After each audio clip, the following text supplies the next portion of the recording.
Terima kasih Anda masih bersama kami di Live Update. Kita beralih ke informasi selanjutnya, Saudara. Polisi memanggil sejumlah saksi terkait kasus penjualan tuak berinisial JS di Medan yang tega meruda paksa anak kandungnya sendiri berinisial R 14 tahun di kamar mandi.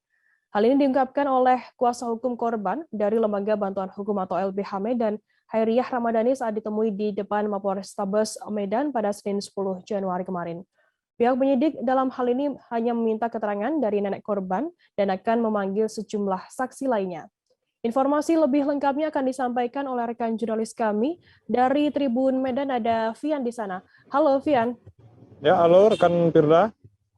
Vian, bisa Anda informasikan bagaimana saat ini untuk perkembangan kasus ruda paksa ayah kandung berinisial JS yang meruda paksa anak kandungnya sendiri?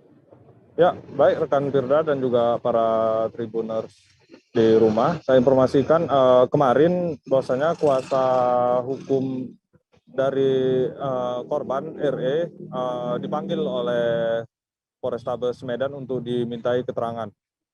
Setelah siap dimintai keterangan, kita sempat mewawancarai kuasa hukumnya yang dari LBH Medan. Ia menyebutkan bahwasanya pemanggilan tersebut dipanggil berupa ada satu orang saksi, yaitu merupakan nenek dari korban sendiri untuk dimintai keterangan. Ya, sejauh ini perkembangannya masih satu orang saja yang dipanggil oleh pihak kepolisian terkait dugaan ruda paksa terhadap anak kandungnya sendiri. Baik, Wirda. Vian, apa kendala yang dihadapi oleh pihak kepolisian sendiri sampai saat ini untuk mengungkap kasus tersebut? Ya, baik rekan Firda.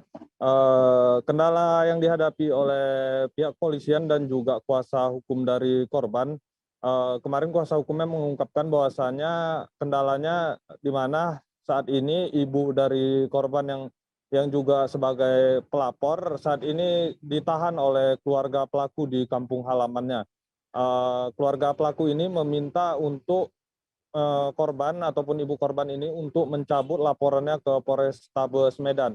Hal tersebut membuat polisi masih kesulitan untuk meminta keterangan dari ibu korban sendiri karena sampai sejauh ini komunikasi dari kuasa hukumnya sempat tidak kehilangan komunikasi terhadap ibu korban setelah dia pulang kampung.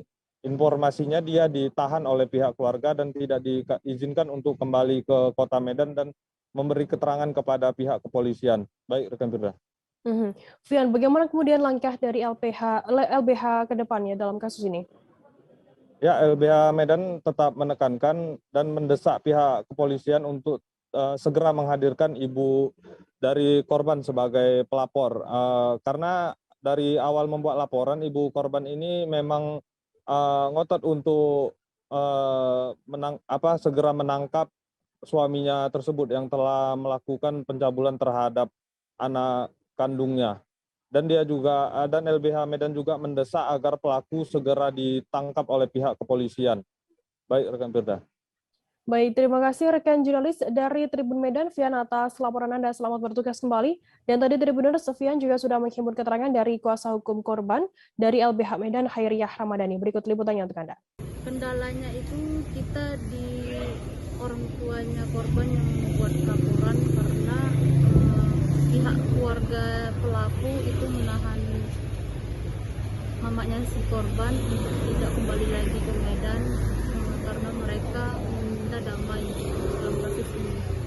Ada sempat permintaan damai dari pelaku? Permintaan damai dari opungnya si korban yang di kampung, dan si korban sempat diusir dari kampung karena si korban tidak mau berdamai.